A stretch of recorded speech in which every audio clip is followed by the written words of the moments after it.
My name is Haley Mitchell, and I'm 23 years old. Growing up in a wealthy household sounds like a dream, but the emotional coldness made our mansion feel like a prison. My father's expectations loomed over me like storm clouds, impossible to disperse, impossible to meet. The day he screamed those words, "Get out and never come back," I felt both terrified and strangely free. Little did I know that walking out that door would set off a chain of events nobody in my family could have predicted. Before I dive into my story, let me know where you're watching from in the comments. Hit that subscribe button and stay until the end to see how everything changed in just a few weeks. I grew up in Westbrook, Connecticut, in a neighborhood where everyone's hedges were perfectly trimmed and luxury cars filled circular driveways. Our 5-bedroom colonial sat on 3 acres of manicured lawn, complete with a pool that my father insisted we keep heated year-round because we can. That was my dad, Richard Mitchell, always making sure everyone knew exactly how successful he was. From my earliest memories, Dad ran our household like he ran his investment firm, with rigid expectations and zero tolerance for underperformance. Mom, Eleanor, floated through our home like a ghost, always trying to smooth things over whenever Dad's temper flared. "Your father works so hard for us," she'd whisper after he'd berate me for bringing home an A instead of an A+. "He just wants you to have every advantage." My brother Jason was 4 years older and the undisputed favorite. He played the game perfectly, business major at Dad's alma mater, summer internships at the firm, and now a junior executive on the fast track to partnership, as Dad proudly announced at every family gathering. Then there was me. I wasn't rebellious, exactly. I got excellent grades, never stayed out past curfew, didn't date boys my father would disapprove of. But somewhere in high school, I discovered art history during a field trip to the Metropolitan Museum of Art. Something clicked that day, as our guide described the cultural context behind a Monet painting. For the first time, I felt truly passionate about something. When application season came around, I still applied to Dad's preferred schools, but I also applied to programs with strong art history departments. The fight when I chose the impractical degree path nearly shook our house to its foundation. "You're throwing your future away on something with no job prospects," he thundered over dinner. "Nobody pays good money to hear about old paintings." Still, I persisted. I graduated with honors, my thesis on female Renaissance artists earning special distinction. My parents attended graduation, but Dad spent most of the ceremony answering emails on his phone. My accomplishment felt hollow without any real acknowledgement. After graduation, the reality of the art history job market hit hard. Museums wanted experience I didn't have, and entry-level positions were scarce. Reluctantly, I moved back into my childhood bedroom temporarily, while applying for positions at museums, galleries, and cultural institutions throughout New England. Each morning, I'd wake to the sound of Jason and Dad discussing business over breakfast before carpooling to the office together. Each evening, I'd endure subtle digs about my job search during dinner. "The Richardsons' daughter just made junior partner at her law firm," Dad would say, not looking at me directly. 26 and already making 6 figures. My only sources of genuine support were my best friend Mackenzie Ross and the new guy I'd started seeing, Noah Carter. Mackenzie had been my rock since 10th grade, when we bonded over our shared love of photography. She now worked as a graphic designer and understood the struggle of creative careers. "Your dad doesn't get it because he can't put a price tag on fulfillment," she told me during our weekly coffee dates at Harborview Cafe. "But you'd be miserable in a corporate job, Haley. You know that." I met Noah at Bookmark, the independent bookstore divided by cafe where he worked while pursuing his teaching certification. He had this way of asking questions that made me feel like my answers really mattered to him. When I rambled about obscure art movements, he never checked his watch or changed the subject. "Your passion is incredible," he said once, as we walked along the pier after my 3rd museum rejection. "The right place will recognize what you have to offer." Dad dismissed both of them without ever really meeting them. Mackenzie was that girl with the weird hair. She had gone purple last summer. And Noah was the barista boyfriend, despite his master's degree in education. Neither was considered worthy of real attention in the Mitchell household. As weeks stretched into months of job rejections, the tension at home grew palpable. My father's patience, never his strong suit, wore dangerously thin. Mom suggested with increasing frequency that I consider just a temporary position at Dad's company. Jason offered to put in a good word with HR, his tone making it clear he saw it as charity. I was determined to make it on my own terms. I just had no idea how spectacularly everything would fall apart before I got that chance. After 4 months of applications, I finally received an interview at the Burnham Museum of Fine Arts in Hartford. The position was Assistant Curator of European Art, a junior role, but perfectly aligned with my studies. I spent a week researching the museum's collections and preparing thoughtful answers about how I could contribute to their upcoming Impressionism exhibition. The morning of the interview, I woke up 2 hours early to ensure every detail was perfect. I wore a navy blue suit I'd saved up for, subtle pearl earrings borrowed from Mom, and heels that pinched but looked professional. Dad actually nodded in approval when I came downstairs, which felt like winning an Olympic medal. "You look like you mean business," he said, briefly looking up from his newspaper. "Remember, first impressions matter." The museum was housed in a stunning Beaux-Arts building downtown. I arrived 30 minutes early, sitting in my car reviewing my notes one last time, hands shaking with nervous excitement. This could be at the beginning of my actual career. The interview panel consisted of the museum director, the head curator, and the HR manager. They seemed impressed by my knowledge of their collections and my ideas for making certain exhibits more accessible to younger visitors. The head curator, Dr. Reed, particularly engaged with my thesis research. "Your analysis of Artemisia Gentileschi's influence on her contemporaries shows real insight," she said, making a note on her clipboard. Things were going wonderfully until the director asked, "Do you have any connections in the museum world? This field is quite relationship-driven." My heart sank. "Not currently, but I'm eager to build those relationships and bring fresh perspectives," I answered, trying to reframe my lack of insider status as a positive. The energy in the room shifted subtly. The interview concluded cordially, but I sensed something had changed. They promised to be in touch within 2 weeks. The call came just 4 days later. "While your qualifications are impressive, we've decided to go with a candidate who has more established connections in the field." I maintained my composure, thanking them for the opportunity before ending the call. Then I sat in my car in the grocery store parking lot and cried until my mascara ran in dark rivers down my cheeks. The real gut punch came the following day when my cousin Amber texted me. "Just accepted the assistant curator position at Burnham. Celebratory drinks with Uncle Richard tonight." Amber Wilson, my father's business partner's daughter, had majored in communications with a minor in art.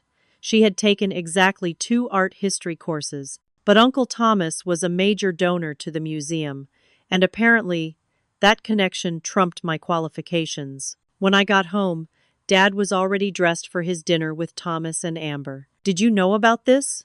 I demanded, showing him Amber's text. He adjusted his cufflinks, not meeting my eyes.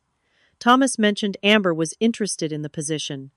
I may have put in a good word, but not for me? Your actual daughter? Haley, that's how the real world works. It's who you know. If you'd chosen business like Jason, you'd have my connections. You chose art." He shrugged as if this explained everything. Besides, Thomas has been a museum benefactor for years. I stood there, speechless, as he grabbed his keys and headed out to celebrate my cousin's success, a success that should have been mine. Mackenzie came over that night with ice cream and righteous indignation. "That's straight-up nepotism. You should file a complaint." But we both knew that would only burn bridges I couldn't afford to burn. The art world was too small, and the Wilsons too connected. Noah suggested a new approach when we met for coffee the next day. Maybe start smaller? Local galleries often need knowledgeable staff, and they could be stepping stones to museums. His practical suggestion gave me a new direction. I expanded my search to include galleries, arts, nonprofits, and educational outreach programs. Applications went out daily, but responses remained scarce. As my savings dwindled, the comments at home grew more pointed. "The Hendersons' daughter just bought a condo," Dad mentioned at dinner. Meanwhile, Some people live rent-free with no expenses and still can't manage. Mom suggested I help with her charity committee to make connections, but I knew those women wanted daughters in law or medicine, not art history. I took on freelance research for a professor from college, earning barely enough to cover my phone bill and occasional dinners out with Noah or Mackenzie. The financial stress pressed down on me daily, matched only by the growing sense of failure every time I entered my childhood home. Every year, Mitchell Financial Partners hosts a black tie gala for clients, partners, and financial industry leaders. It's my father's favorite night of the year, his chance to showcase his success and the Mitchell family legacy, as he calls it. In previous years, I'd attended as a dutiful daughter, making appropriate small talk with Dad's associates. But this year, with my job search still unsuccessful, I dreaded facing the inevitable questions about my career. "You have to come," Mom insisted, straightening the collar of my father's tuxedo in the kitchen. "People will ask questions if you're not there." "What your mother means," Dad interjected, "is that you're a Mitchell, and Mitchells show up, period." So I found myself at the mall with Mom the next day, searching for a gala-appropriate dress that wouldn't devastate my dwindling bank account. We finally found a simple black dress on the clearance rack that Mom insisted could be dressed up with the right jewelry. The night of the gala, I stood in front of my bedroom mirror, trying to summon confidence. The dress looked fine with Mom's pearl necklace, and I'd managed to style my hair in an elegant updo using a YouTube tutorial. I looked the part of successful businessman's daughter, even if I felt like an imposter. Noah texted as I was leaving, "You'll be great. Just remember they're all just people trying to impress each other. You've got this." His message bolstered my spirits as we pulled up to the Grand Hartford Hotel in Dad's Mercedes. Jason and his girlfriend Melissa met us at the entrance, both looking effortlessly successful in designer evening wear. "Ready for the Mitchell showcase?" Jason whispered as we entered the ballroom. It wasn't meant unkindly. He understood the performance aspect of these events, but it underscored how much this night meant to our father. The ballroom glittered with crystal chandeliers and elegant floral arrangements. Business associates approached Dad immediately, shaking hands and exchanging industry jokes. Mom drifted toward the wives' circle, while Jason was quickly absorbed into a group of young finance professionals. I stood alone at the edge of the room, until I spotted my cousin Amber heading straight for me, champagne flute in hand. She wore a stunning red gown and an expression of practiced sympathy. "Haley, so good to see you," she air-kissed both my cheeks. "I heard about your job search. It must be so difficult in this economy." Before I could respond, she continued, "The museum is absolutely fascinating. We're planning a new exhibition on female artists that I'm spearheading. Didn't you write a paper on that in college?" "My thesis." She was referring to my thesis research as a paper in college. "It was my honors thesis," I managed, struggling to keep my tone even. "Actually, Artemisia Gentileschi was the central—" "Oh, there's Dr. Reed," Amber interrupted, waving across the room. "I should say hello. Museum politics, you know how it is." She paused. "Oh wait, I guess you don't. Well, chin up." She glided away, leaving me clutching my water glass so tightly I feared it might shatter. The evening deteriorated from there. During dinner, I was seated at a table with several junior associates from Dad's firm and their dates. Conversation revolved around recent promotions, vacation homes, and investment strategies. "And what do you do, Haley?" one woman asked during dessert. Before I could answer, Dad's voice boomed from behind me. "Haley's still figuring things out after college," he said, clapping a hand on my shoulder. "She's keeping her options open." He then launched into a detailed account of Jason's recent deal that had brought in 3 new major clients. I became invisible at my own table. Later, while getting a seltzer from the bar, I overheard Dad talking to a silver-haired man near the restrooms. "Richard, both your kids in the business now? That's the dream." "Just Jason," my father replied. "Haley chose a different path. Art history. He said my degree, like someone might say, underwater basket weaving. She's bright enough," he continued, "but not cut out for what we do. Doesn't have that killer instinct, you know? Too sensitive." I froze, drink in hand, as my Uncle Thomas joined them. Like Amber, Thomas added. Though we fixed that situation, didn't we, Rich? They shared a knowing laugh that made my stomach turn. They'd fixed the situation. The museum position had never been a fair competition. I retreated to a secluded alcove and pulled out my phone, texting Noah. They rigged the museum job for Amber. My dad and uncle are laughing about it. His response came quickly. That's a ribble. Are you okay? I wasn't. I felt humiliated, betrayed, and suddenly claustrophobic in the opulent ballroom. I texted back. Leaving now. Can't breathe here. Making excuses about a headache, I called an Uber and fled the gala before anyone could stop me. Tears blurred the city lights as we drove across town to Mackenzie's apartment. She opened her door, took one look at my face, and pulled me into a hug. What happened? Between sobs, I recounted the evening's humiliations, culminating in overhearing my father's dismissive assessment of me. He's never believed in me, Mac. Not once. I collapsed onto her couch, makeup streaking down my face. Maybe he's right. Maybe I am too sensitive for the real world. Bull, Mackenzie said firmly, handing me a tissue. The real world isn't just cutthroat business deals and nepotism. Your dad lives in a tiny, privileged bubble. There's a whole world of people who create and preserve beautiful things, who teach and inspire others. We stayed up late, drinking tea and talking about family expectations. Mackenzie understood her parents had wanted her to become an accountant, like her 3 older siblings. The moment I decided to stop seeking their approval was the moment I started actually living, she told me. It hurts like hell at first, but it gets better. The next morning, still wearing my gala dress, I applied for a gallery assistant position at Bennett Fine Art, a small but respected gallery downtown. I wasn't going to let my father's opinion define my worth any longer. The week after the gala, my mother asked me to organize some files in my father's home office while my parents attended a charity luncheon. It was busy work designed to make me feel useful, but I agreed just to keep the peace. Dad's home office was his sanctuary, all mahogany furniture and leather-bound books he'd never read. I'd rarely been allowed inside as a child, making the space feel almost mythical. I started with the filing cabinet, sorting insurance documents and investment records. In the back of the bottom drawer, I found a folder labeled Family Matters that contained documents relating to Jason's trust fund, my college fund, and other Mitchell family financial arrangements. As I flipped through the papers, a printout of an email chain caught my eye. The subject line read, Burnham Museum Position, A. Wilson. My hands trembled as I read the exchange between my father and Uncle Thomas. Asterisk Thomas. Amber mentioned Haley applied for the junior curator position. I know your foundation's donation carries weight with the board. Would appreciate if you'd ensure Amber gets proper consideration. Haley needs to understand the art world isn't viable. Better she learns now. RM asterisk. The response, asterisk Richard, already spoke to Burnham's director.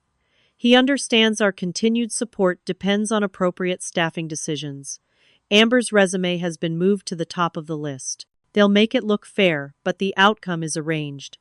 She'll get the official offer Monday. TW asterisk. A third email completed the chain. Asterisk. Appreciate it. This will be best for everyone in the long run. Haley can redirect to something practical after this setback. We'll transfer the discussed amount to the foundation account tomorrow. RM asterisk. My father had not only interfered, he had essentially bought the position for Amber while deliberately crushing my opportunity. I sank into his leather desk chair, the emails clutched in my hand, feeling physically ill. This wasn't just parental disapproval. This was active sabotage. I was still sitting there when Mom returned home alone. Your father's meeting clients for golf, she explained, setting her purse down. Her eyes fell to the papers in my hand, and something in my expression must have alarmed her. Haley, what's wrong? Wordlessly, I handed her the emails. She skimmed them, her face falling. To my surprise, she didn't look shocked, just resigned and guilty. You knew, I whispered, the realization dawning. You knew he did this. Mom sank into the chair opposite me. Your father thinks he's protecting you from disappointment, she said weakly. The art world is so competitive, and he didn't want to see you struggle for years in a field with limited prospects. So he made sure I'd fail? My voice rose. How is that protection? He believes you'll find something more secure this way, something with a clearer path. She wouldn't meet my eyes. He did the same for Jason, you know. Made calls, arranged introductions. The difference is Jason wanted that life. I never asked Dad to pave my way. I just asked him not to actively block it. Mom reached for my hand, but I pulled away. Why didn't you stop him? Haley, your father makes the important decisions in this family. He always has. And you just go along with everything? Even when it hurts your daughter? She had no answer for that. I was still processing this betrayal when Jason came home. Mom quickly filled him in, probably hoping he could defuse the situation before Dad returned. Instead of being outraged on my behalf, Jason shrugged. Look, Dad's heavy-handed sometimes, but he knows what he's doing. The museum gig would have paid what, $40,000 a year? With terrible advancement prospects? That's not the point. It wasn't his decision to make. He's just trying to redirect you towards something with a future, Haley. He knows what's best. For himself, maybe. For the almighty Mitchell reputation, I shot back. Not for me. I retreated to my room and called Mackenzie, who was appropriately furious. That manipulative, controlling, she sputtered. Can you report him to someone? The museum board? But we both knew that would only burn bridges I might need someday. The art world was too small for that kind of scandal. Noah was equally supportive when I called him next. This is about control, not protection, he said. You have every right to be angry. What do I do now? I asked, feeling completely lost. Stand your ground, he said simply. Apply for that gallery position. Show him you won't be manipulated out of your passion. That evening, I completed the application for Bennett Fine Art Gallery, writing a cover letter that conveyed genuine enthusiasm despite my inner turmoil. I attached my resume with shaking hands and hit submit before I could second-guess myself. Then I sat at my desk, staring at my reflection in the darkened window, and tried to prepare for the inevitable confrontation with my father. The thought made me physically nauseous, my stomach knotting with anxiety, but I was done being the compliant daughter who swallowed her feelings to keep the peace. For the first time in my life, I was going to stand up to Richard Mitchell. I just had no idea how catastrophic the results would be. Dad arrived home late that evening, well after dinner. I heard the garage door open, his heavy footsteps in the kitchen, the clink of ice in a glass as he poured his customary evening scotch. Mom and Jason were conspicuously absent. Mom had retreated to her sewing room, and Jason had suddenly remembered dinner plans with colleagues. I waited until Dad settled in his study before knocking on the open door. He looked up from his laptop, reading glasses perched on his nose. Need something, Haley? His tone was distracted, already annoyed at the interruption. I found something today while organizing your files, I said, stepping into the room and placing the printed emails on his desk. I'd like to understand why you did this. He glanced at the papers, then took off his glasses with a sigh. There was no surprise on his face, no guilt, just irritation at being caught. You were going through my private correspondence? His first instinct was to deflect. Mom asked me to organize your files. These were there. Answer the question, Dad. Why did you deliberately sabotage my chance at that museum job? He leaned back in his chair, studying me like I was a disappointing investment report. I did you a favor. A favor? I repeated incredulously. Yes, a favor. That job was a dead end. Low pay, terrible hours, no advancement unless some curator dies or retires. You'd have been stuck there for decades, barely making ends meet. That wasn't your decision to make. As long as you're living under my roof, your decisions affect this family. The Mitchell name means something in this town. So this was about your reputation? Not my happiness or growth? Dad's face darkened. Don't be dramatic, Haley. This is about practicality. You've been chasing this art history fantasy for years with nothing to show for it. It's not a fantasy, it's my education, my passion, the thing I've worked for. Work? His voice rose. You call sending out a few applications work? Your brother puts in 60-hour weeks building something real. He contributes to this family's legacy. The comparison to Jason ignited something in me. I'm not Jason. I've never wanted to be Jason. Why can't you see me for who I actually am, instead of who you want me to be? I see you perfectly clearly, he snapped. I see someone refusing to grow up and face reality. Mom appeared in the doorway, drawn by our raised voices. Please, let's all calm down, she pleaded. Stay out of this, Eleanor. Dad dismissed her without even turning around. This is between me and Haley. No, it involves all of us, I insisted. Mom knew what you did and said nothing. Jason thinks it was justified. This whole family is built on lies and manipulation. That's enough, Dad slammed his hand on the desk. You don't know the first thing about building a family or a legacy. I've given you everything: education, opportunities, a safety net most people would kill for, and all you do is complain it's not exactly what you wanted. I never asked for luxury, Dad. I just wanted support, actual emotional support, not controlling my life under the guise of what's best for me. Jason appeared beside Mom, his expression grim. Haley, you're being ungrateful. Dad has supported you financially through college, let you move back home, rent-free. Of course you'd take his side. I cut him off. Golden boy Jason, who never had to work for anything because Dad paved the way his whole life. Dad stood up, his face flushed with anger. That's enough. Your brother has worked hard for everything he's achieved. Just because you chose an impractical path doesn't mean you get to belittle his success. His success that you bought and paid for, just like you bought Amber's museum position. The words flew out before I could stop them. The room went deadly quiet. What did you just say? Dad's voice was dangerously low. I should have backed down. I knew his temper, knew I was pushing too far. But years of suppressed feelings surged up, unstoppable now. You heard me. You've controlled everything in this house forever. Mom's too afraid to stand up to you. Jason's too busy being your mini-me. And I'm just supposed to fall in line and be grateful? For what? For sabotaging my dreams because they don't fit your narrow vision of success? Dad's face transformed, a mask of cold fury replacing the mere irritation of before. You have no idea what it takes to build something lasting in this world. No idea of the sacrifices I've made to give you the life you take for granted. Then explain it to me. Actually, talk to me instead of deciding what's best for me behind my back. I don't need to explain myself to an ungrateful child living under my roof, eating my food, spending my money, while contributing nothing but attitude and resentment. Richard, please, Mom interjected again. Let's all take a breath. No, Eleanor, I'm done coddling this behavior. He turned back to me, his voice rising. If you think you know better than me, if you think the world owes you a dream job with no connections and no experience, then by all means go find out for yourself. Maybe I will, I shouted back. Maybe I'll finally have a chance to live my own life instead of the one you've scripted for me. Fine, he roared, face purple with rage. Get out and never come back.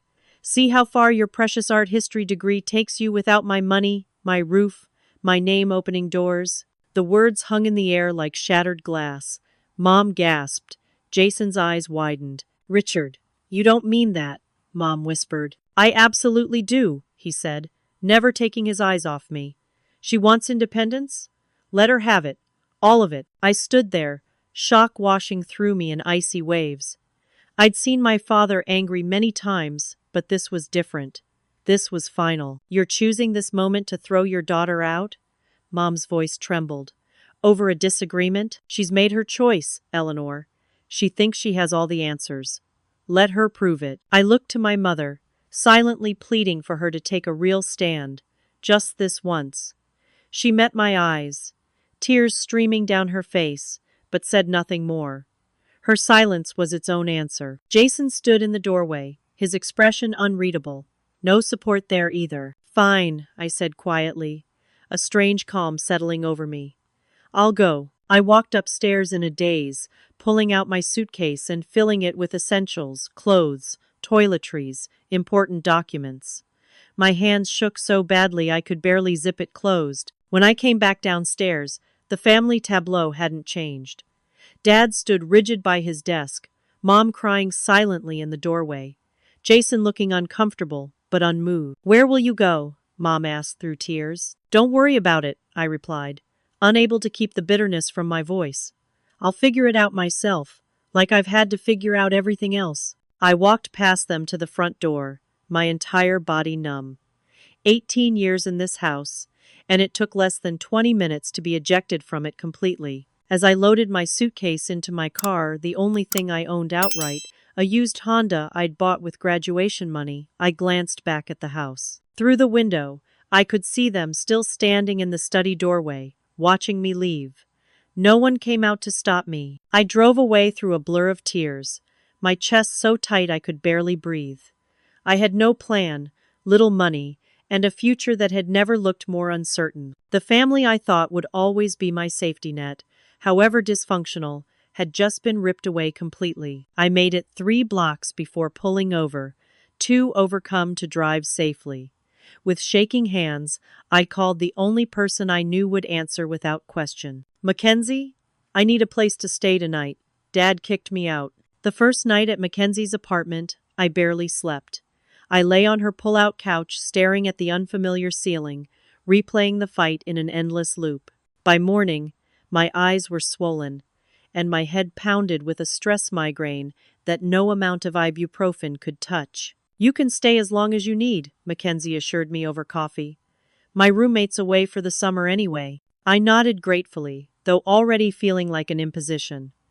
I'll start looking for a place today. Don't rush. Take a few days to process. But processing meant feeling, and feeling was too overwhelming. Instead, I channeled my energy into practical tasks, updating my resume, creating a budget spreadsheet, looking for affordable apartments. My phone remained ominously silent that first day, save for Noah's concerned texts offering support. Around dinner time, a single message from Mom appeared. Dad will cool down soon. Give him time. No apology. No acknowledgement of the deeper issues. Just the implication that I should wait for my father's anger to pass so everything could return to normal. I didn't respond. Days passed with no further contact from my family. I discovered my father had already removed me from the family cell phone plan. A small, petty move that nonetheless sent a clear message about his intentions. Mackenzie's apartment, while welcoming, couldn't be a long-term solution. After a week of job searching, I secured a position at Evergreen Coffee, a cafe near the art district. The pay was minimum wage plus tips, barely enough for basic expenses. But it was something. It's just temporary, Noah reassured me when I shared the news over dinner at his place. A stepping stone. 2 weeks after the fight, I received an unexpected email from Lauren Bennett, owner of Bennett Fine Art Gallery. She wanted me to come in for an interview for the assistant position. The gallery was small but elegant, occupying the ground floor of a renovated Victorian downtown.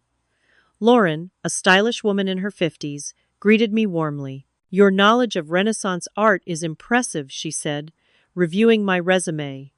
And your thesis topic, female artists overlooked by history, aligns perfectly with our upcoming exhibition series. For the first time in our conversation, I felt a spark of genuine hope. You're featuring female Renaissance artists? Women artists across multiple periods, actually. We're calling it the hidden canvas. I've been looking for someone with academic background to help develop the educational materials. We talked for nearly 2 hours. Unlike the museum interview, Lauren seemed genuinely interested in my perspective, not my connections. When she offered me the position on the spot with a modest but livable salary, I nearly cried with relief. I should warn you, she said as I was leaving, this job will require real work. Long hours during exhibitions, research, client relations. We're small, so everyone does a bit of everything. I'm not afraid of hard work, I told her, meaning it completely. Thank you for this opportunity. With a steady income secured, I found a tiny studio apartment above a bookstore in the Arts District. At 400 square feet, it was barely larger than my old bedroom, with the kitchenette squeezed into one corner and a bathroom so small I could brush my teeth while showering. But it was mine, free from my father's control. Noah and Mackenzie helped me move in, carrying thrift store furniture up 3 flights of narrow stairs. We spent the weekend painting the formerly beige walls, a soft blue-gray and hanging framed art prints I'd collected during college. It has character, Mackenzie declared, surveying our handiwork. It's perfect, I said, surprising myself by meaning it. Despite its limitations, the apartment represented something precious: independence. Learning to live completely on my own presented daily challenges. I'd never had to budget for groceries, maintain an apartment, or manage utility bills before. YouTube became my guide for everything from unclogging drains to making meals that extended beyond ramen noodles. Work at the gallery proved both rewarding and demanding. Lauren expected excellence, but provided mentorship lacking in my family. She trusted me with client interactions, exhibition planning, and social media management, giving me real responsibility rather than treating me like an incompetent child. "You have good instincts about which pieces speak to particular clients," she told me after I helped secure a significant sale. "That can't be taught." 3 weeks after moving out, I received my first communication from my brother, a terse text. "Dad's still angry, but will come around eventually. Mom misses you." Nothing about whether he missed me. Nothing acknowledging my father's role in the conflict. I replied simply, "I'm doing fine. Tell Mom she can call me directly any time." She never did. Noah became my strongest support during this time. He brought me dinner when I worked late at the gallery, helped me navigate the complexities of setting up utilities and rental insurance, and never once suggested I should reconcile with my family on their terms. "You're building something authentic," he told me one evening as we sat on my fire escape sharing takeout. "That takes courage." "Or desperation," I joked weakly. "No, courage," he insisted. "Most people would have caved by now, gone back to the comfortable prison. You're choosing the harder path because it's truly yours." Mackenzie proved equally supportive in different ways. She recommended me for freelance research projects that supplemented my gallery income and introduced me to her creative friends who showed me a vision of adulthood different from the corporate success my father worshipped. Success isn't just measured in dollars, her friend Marcus, a ceramics artist, told me during a gallery opening. It's measured in alignment, how closely your outer life reflects your inner values. By that measure, I was slowly succeeding. My tiny apartment filled with books and art I loved. My workdays involved subjects that genuinely interested me. My relationships were based on authentic connection rather than obligation. For the first time in my life, I woke each morning knowing that every decision, from what to eat for breakfast to which exhibition to propose next, was entirely mine. The freedom was simultaneously terrifying and exhilarating. There were still difficult moments, nights when I lay awake worrying about finances, mornings when a family memory ambushed me with unexpected grief, days when I questioned whether I'd made the right choice. But increasingly, those moments were outnumbered by small victories and quiet joys. My first successful gallery opening, learning to cook a meal from scratch, helping a young couple find their first art purchase, building a community that valued me for myself rather than my family name. I was creating a life that was authentically mine, modest but meaningful. I just didn't realize how quickly that fragile independence would be tested. 3 weeks into my new life, I was developing routines that felt sustainable. Mornings at the gallery, cataloging new acquisitions, afternoons working with clients, evenings researching for the upcoming exhibition. My budget was tight but manageable as long as nothing unexpected happened. Then something unexpected happened. Driving to work on a rainy Tuesday, my car made an ominous grinding noise followed by a series of violent shudders. I barely managed to pull over before it died completely on Harrison Avenue. The tow truck driver looked apologetic as he examined the engine. "Timing belt's gone, and it looks like it took the engine with it. These Hondas are reliable, but when this particular thing goes..." "How much to fix it?" I asked, already dreading the answer. "Parts and labor? You're looking at $2,500, minimum. Might be more economical to replace the car, honestly." I thanked him mechanically as he towed my car to the nearest garage, where the mechanic confirmed the diagnosis. My transportation essential for getting to work and maintaining my independence was effectively gone. My savings account held exactly $843.17. Not enough for repairs, nowhere near enough for another car. Public transportation in our suburban area was spotty at best, with no direct route from my apartment to the gallery. I called Lauren to explain the situation. "Take an Uber today," she said. "We'll figure something out for the rest of the week." An Uber to and from work would cost nearly $40 daily, completely unsustainable on my budget. That night, I sat at my tiny kitchen table creating spreadsheets of increasingly depressing financial scenarios. Even if I cut my food budget to the absolute minimum and eliminated every non-essential expense, I couldn't afford car repairs for at least 4 months. Noah suggested I look into a small personal loan. "Your credit score is probably good since you never had to take on much debt." But when I applied online, the rejection came swiftly. Insufficient credit history and income verification. Without my parents as co-signers, no bank would take a chance on me. I considered asking Mackenzie or Noah for help, but pride stopped me.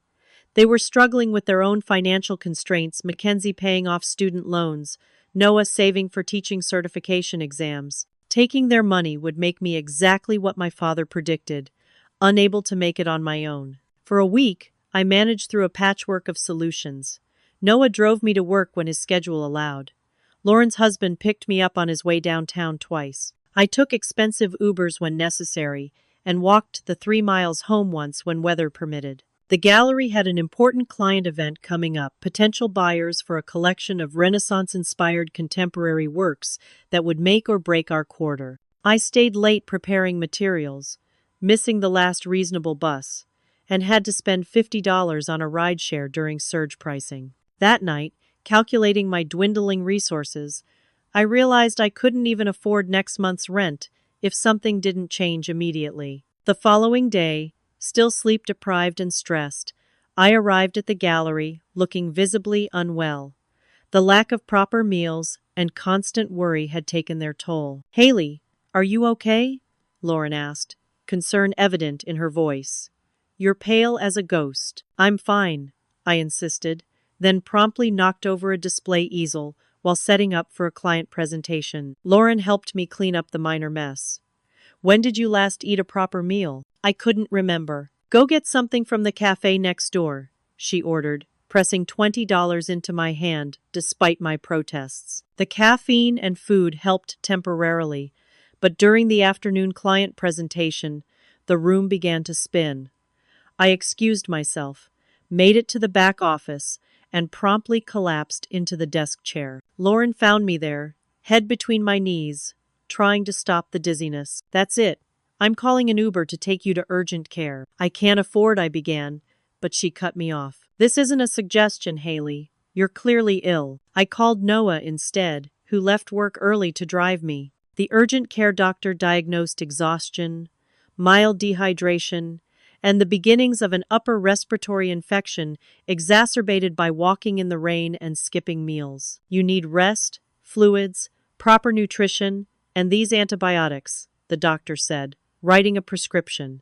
"And reduce your stress levels if possible." I nearly laughed at that last part. The urgent care visit cost $175 with my bare-bones insurance. The prescription was another $50.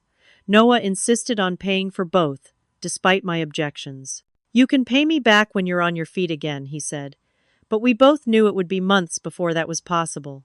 That night, feverish and miserable in my apartment, I hit rock bottom. The physical illness compounded the emotional and financial strain, breaking through the determined self-sufficiency I'd maintained since leaving home. For the first time, I considered the possibility that my father might be right, that I couldn't make it on my own, that my choice to pursue a passion instead of practicality had doomed me to struggle and failure. I imagined the smug satisfaction on his face if I crawled back home, admitting defeat.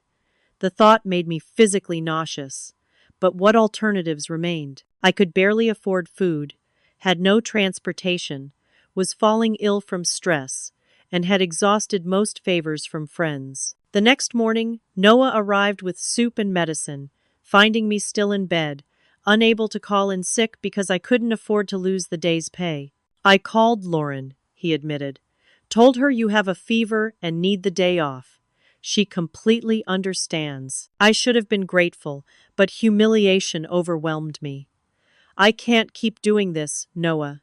depending on everyone, barely scraping by. It's temporary, he insisted. Just until what? Until I miraculously find $2,000 for car repairs? Until I can afford both food and medicine?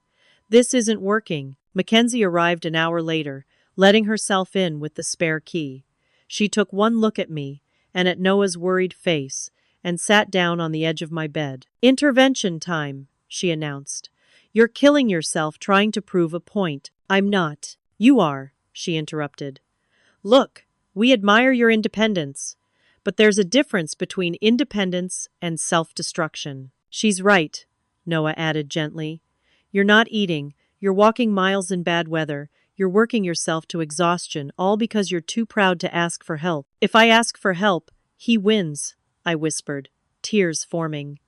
"Dad said I couldn't make it without him, and maybe he was right. Accepting help from people who care about you isn't the same as crawling back to your controlling father," Mackenzie said firmly.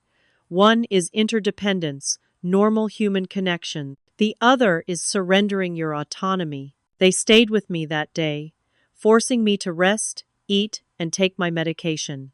By evening, my fever had broken, and I felt marginally more human, though the underlying problems remained unsolved. "One more day," Noah insisted before leaving. "Promise you'll take tomorrow to recover before making any big decisions." I agreed, too exhausted to argue. As I drifted off to sleep, I wondered what options I had left that wouldn't require sacrificing either my independence or my health. Little did I know that an unexpected visitor the next morning would change everything. A sharp knock on my door woke me the next morning. Assuming it was Noah checking on me, I wrapped myself in a robe and shuffled to answer, not bothering to check my appearance. The woman standing in my hallway was decidedly not Noah. Elegant in a tailored pantsuit, with silver-streaked dark hair and familiar features, she regarded me with a mixture of concern and determination. "Aunt Diana?" I blinked in confusion. Diana Wilson, my Uncle Thomas's wife, and Amber's mother, was perhaps the last person I expected to see at my apartment. "May I come in?" she asked, her voice gentler than I remembered. "I brought breakfast." She held up a bag from an upscale bakery. Still bewildered, I stepped aside to let her enter. She surveyed my tiny apartment without judgment, setting the bakery bag on my kitchen counter. "I'm sorry to arrive unannounced," she said, extracting pastries and coffee from the bag. "But I thought you might not see me if I called first." My guard immediately went up. "Did my father send you?" Diana's laugh was surprisingly genuine. "Richard has no idea I'm here. In fact, he'd be furious if he knew." She pushed a coffee cup toward me. "Please, sit. You look like you could use this." I sat cautiously, accepting the coffee but leaving the pastry untouched. "How did you find my address?" "I asked your friend Mackenzie." She was reluctant until I convinced her my intentions were good. "And what exactly are those intentions?" I asked, unable to keep the suspicion from my voice. The Wilsons had never been my allies, especially after the museum job situation. Diana sighed, looking suddenly tired. "To help, if you'll let me, and perhaps to make amends for my role in what happened." I stared at her, confused. "Your role?" "I knew what Richard and Thomas did regarding that museum position," she admitted. "I didn't stop it. I should have." "Why would you have?" I asked bitterly. "It benefited Amber." "Amber didn't know either," Diana said, surprising me. "She believes she got that position on merit." "Thomas and Richard." She paused, choosing her words carefully. "They have a particular view of how the world should work. One I've increasingly come to disagree with." She must have seen the skepticism on my face, because she continued, "I've been watching you, Haley. Not in a creepy way," she added quickly. "But I've kept tabs through mutual acquaintances. You walked away from wealth and security to build something authentic. That takes remarkable courage." "Or stupidity," I muttered, thinking of my current predicament. "No, courage," Diana insisted, echoing Noah's words from weeks ago. "I know something about that choice. I made a similar one once, though I eventually compromised." This was news to me, Aunt Diana had always seemed like the perfect corporate wife, hosting charity galas and supporting Uncle Thomas's career. "Before I married your uncle, I was an art dealer in New York," she revealed. "I had my own gallery specializing in emerging female artists. Thomas was a client. When we married, he expected me to give it up for a more suitable role as his wife." "And you did," I said, unable to keep the judgment from my voice. "I did," she acknowledged. "But I've regretted that compromise ever since. Watching you stand your ground reminded me of the young woman I used to be." I sipped my coffee, unsure how to respond. Diana had never shared anything personal with me before. Our relationship had always been polite but distant. "Your father's business is in trouble," she said abruptly, changing direction. "What?"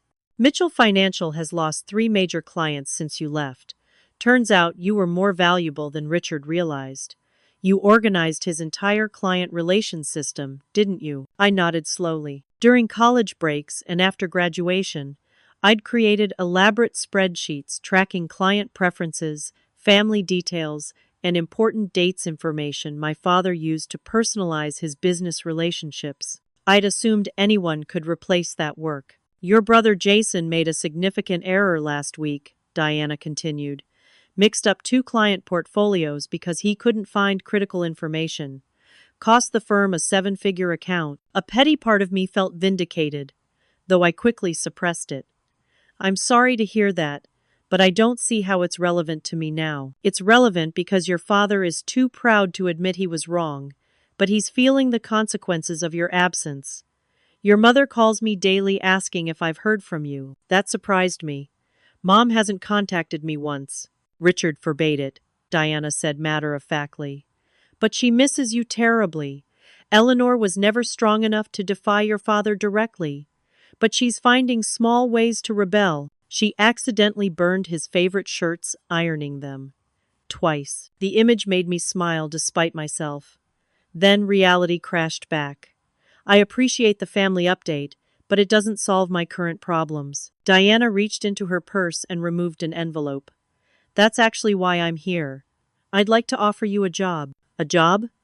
I echoed, confused. "I've recently revived my passion project. I've started an art consulting business for corporate clients wanting to build collections. I need someone with art history, knowledge, and organizational skills. The position pays $65,000 annually with benefits." I nearly choked on my coffee. "That's more than double what I make at the gallery." "It's the market rate for someone with your qualifications," Diana said simply. "The hours would be flexible enough to allow you to continue at Bennett Gallery part-time if you wish. Lauren speaks very highly of your work there." My mind spun. "Why would you do this for me?" Diana's expression softened. "Because 25 years ago, I needed someone to remind me my dreams mattered. No one did. Perhaps this is my way of making amends to my younger self, as much as to you." She slid the envelope across the counter. "There's an advance on your first month's salary in there. Enough to fix your car and get back on your feet. No strings attached. If you decide not to take the job, consider it a loan you can repay when you're able." I stared at the envelope, torn between desperate need and lingering suspicion. "My father can't know about this. He'd see it as proof I couldn't manage without family help." "Richard won't hear about it from me," Diana promised. "This is between us, woman to woman, not Mitchell to Wilson." "And Amber? Won't she be upset?" "Amber and I have had some difficult conversations recently about privilege and merit," Diana said carefully. "Let's just say she's developing a more nuanced understanding of how opportunities are distributed in our world." I slowly reached for the envelope. I don't know what to say. "Say you'll consider the job offer. The art world needs more women who understand both the creative and business sides." "I will," I promised, feeling a weight lift from my shoulders. "Thank you, Aunt Diana. Truly." As she prepared to leave, Diana paused at the door. "One more thing. Your mother asked me to give you her private cell number, the one Richard doesn't know about. She'd like to meet for coffee, just the 2 of you, when you're ready." "Mom has a secret phone?" This revelation about my conflict-avoidant mother shocked me more than anything else. Diana smiled. "People can surprise you, Haley. Sometimes they just need to see someone else brave enough to go first." After she left, I sat at my counter for a long time, processing everything. Diana's offer meant financial security without surrendering my principles. It meant using my art history degree as intended. It meant I could succeed on my own terms. I called Noah first, then Mackenzie, sharing the unexpected development. Both expressed cautious optimism, helping me think through potential complications. It seems legitimate, Noah said, and it solves your immediate crisis without compromising your independence from your father. That afternoon, I deposited Diana's check and made an appointment with the mechanic to repair my car. Then I carefully dialed the number Diana had given me for Mom. Her voice when she answered was tentative, almost fearful. "Haley? Is that really you?" "It's me, Mom," I said, surprised by the emotion welling in my throat. "I heard you might want to get coffee sometime." "I'd like that very much," she said, her voice breaking slightly.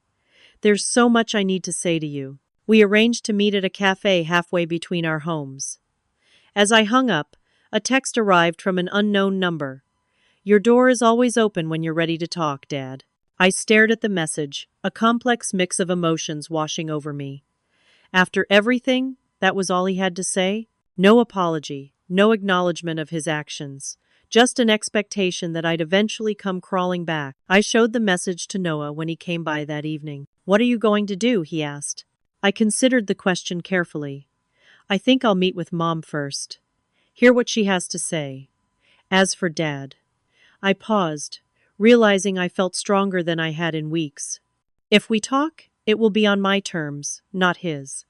Maybe at his office, on neutral ground, not at the house." "Whatever you decide, I'm with you," Noah said, squeezing my hand. For the first time since walking out of my childhood home, I felt like I was standing on solid ground again. Diana's offer provided financial stability. Mom's secret rebellion suggested relationships might eventually heal on more equal terms.